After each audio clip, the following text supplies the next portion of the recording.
নমস্কার বন্ধুরা, রূপালিস kitchen and ব্লগসে প্রত্যেককে স্বাগত। আজকে পনিরের একটা দারুণ রেসিপি নিয়ে চলে এসেছি।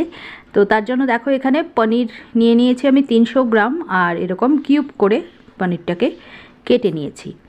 এইবার এর মধ্যে আমি দিয়ে দিচ্ছি হচ্ছে হলুদ গুঁড়ো হাফ টিস্পুন, লবণও দিয়ে দিচ্ছি হাফ টিস্পুন।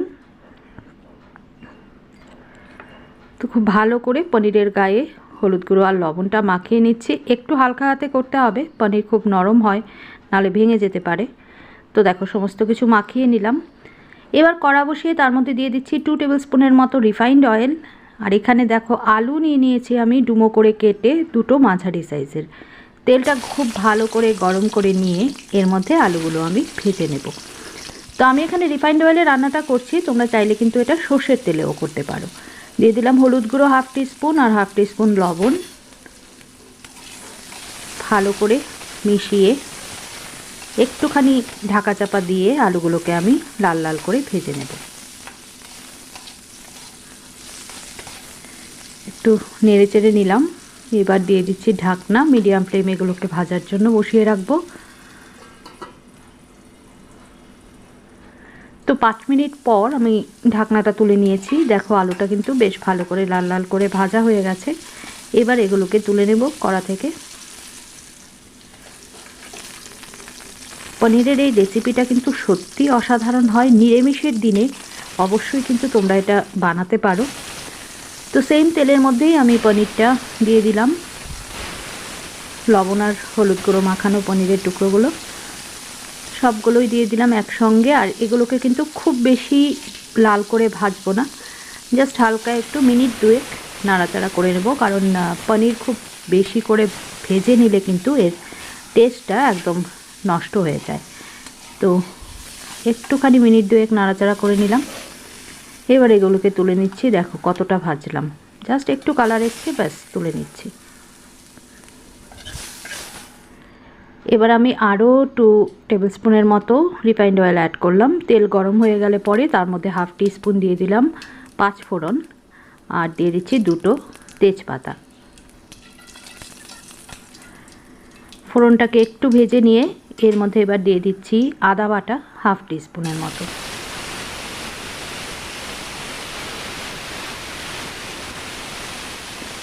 আদা বাটাটা দিলেই একটুখানি জল থাকে বলে, ছিটকে এসে গায়ে পড়ে, সেজন্য দিয়ে দিলাম সামান্য একটু লবণ। দিয়ে দিচ্ছি এবার কিছু গুঁড়ো মশলা, কমন গুঁড়ো মশলা, হলুদ গুঁড়ো, লাল লঙ্কা গুঁড়ো, জিরে গুঁড়ো আর হচ্ছে ধনে গুঁড়ো।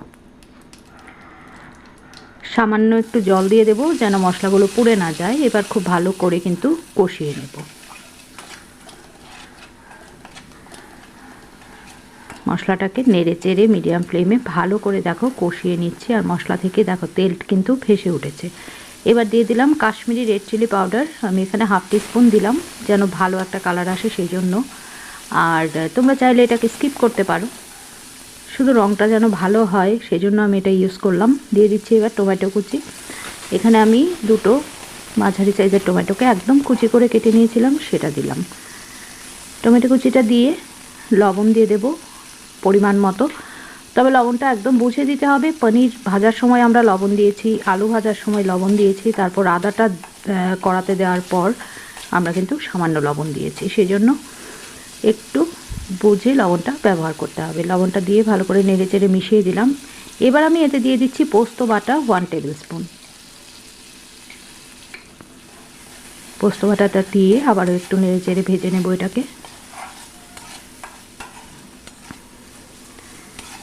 গ্যাসের ফ্লেম কিন্তু পুরো রান্নাটাই আমি মিডিয়াম করে রেখেছি। এখন দিয়ে দিচ্ছি পোস্ত বাটা রাখা বাটিটা ধুয়ে সামান্য একটু জল,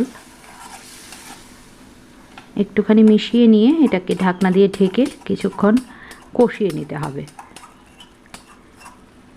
ভালো করে দেখো মিশিয়ে নিয়েছি। এবার এটাকে কিছুক্ষণ কষিয়ে নেব। মিনিট 5 কষিয়ে নেওয়ার পর আমি কিন্তু ঢাকনাটা তুলে নিয়েছি। দেখো একদম সুন্দর করে এটা কষানো হয়ে গেছে, তেল ছেড়ে আসছে মশলা থেকে। এবারে আমি এর মধ্যে দিয়ে দেব টক দই। আমি 1 টেবিল স্পুন টক দই ভালো করে কিন্তু ফেটিয়ে নিয়েছি। আর গ্যাসের ফ্লেমটা এখন কিন্তু একদম লো করে দিয়েছি। টক দইটা দেওয়ার আগে অবশ্যই গ্যাসের ফ্লেমটাকে লো করে দিতে হবে। আর খুব ভালো করে এটাকে ফেটিয়ে নিতে হবে দইটাকে, না হলে কিন্তু দইটা মশলার সঙ্গে ভালো করে মিশবে না। দেখো একদম সুন্দর করে সমস্ত কিছু মিশিয়ে দেবো এখন।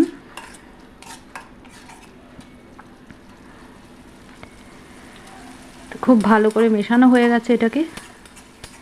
এবারে আমি এর মধ্যে ভেজে রাখা আলুগুলো দিয়ে দেব।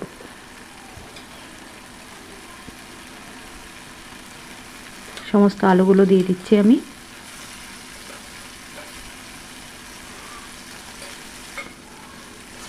এই রান্নাটা কিন্তু গরম গরম ভাতের সঙ্গে যেমন ভালো লাগে, ঠিক তেমনি রুটি, পরোটা, এমনকি পোলাওয়ের সঙ্গেও কিন্তু খুব ভালো লাগে খেতে। তো আলুটা দিয়ে ভালো করে কষিয়ে নিচ্ছি সব কিছু। এবারে আবারও একটুখানি ঢাকনা দিয়ে ঢেকে এটাকে রান্না করে নেব 2 থেকে 3 মিনিট, যেন খুব ভালো করে সমস্ত কিছু কষানো হয়ে যায়। দেখো 2 মিনিট পর আমি ঢাকনাটা তুলে নিয়েছি। একদম তেল দেখো উপর থেকে ভেসে ভেসে উঠছে। আবার একটু নাড়াচাড়া করে নেব। এবারে আমি এর মধ্যে দিয়ে দিচ্ছি জল। এখানে অবশ্যই গরম জলটা ব্যবহার করতে হবে। আর আমি এখানে 2 কাপের মতো জল দিলাম। তোমরা গ্রেভিটাকে কতটা রাখবে সেই অনুপাতে কিন্তু জলটা ব্যবহার করবে। ঝোল আমার ফুটে উঠেছে, দিয়ে দিচ্ছি 1/2 টিস্পুন চিনি। চিনিটা অবশ্যই তোমরা ব্যবহার করো এই রান্নাটায়, কারণ এখানে টমেটো রয়েছে, টক দই রয়েছে, টেস্টের ব্যালেন্সটা তাহলে ভালো আসবে যদি চিনিটা ব্যবহার করো। এবারে ভেজে রাখা পনিরটা দিয়ে দেবো।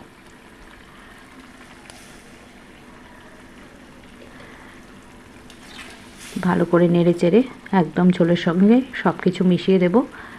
এবার ঢেকে 5 মিনিট রান্না করে নেব। তার আগে দিয়ে দিলাম 2টো চেরা কাঁচা লঙ্কা। তো 5 মিনিট পর আমি ফিরে এলাম। দেখো আমি কিন্তু রান্নাটার একদম শেষ পর্যায়ে চলে এসেছি। এবার জাস্ট এর মধ্যে আমি অ্যাড করে দেব গরম মশলা গুঁড়ো।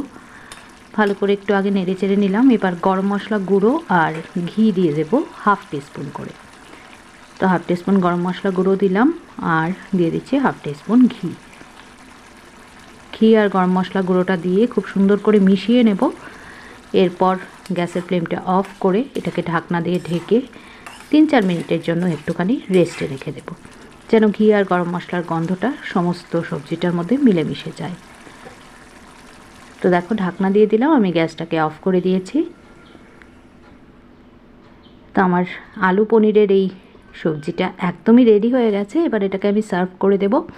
তো আমার আজকের এই রেসিপিটা কেমন লাগলো অবশ্যই কমেন্ট করে জানিও। ভালো লাগলে লাইক করো, শেয়ার করো আর সাবস্ক্রাইব করে আমার পাশে থেকে যেও।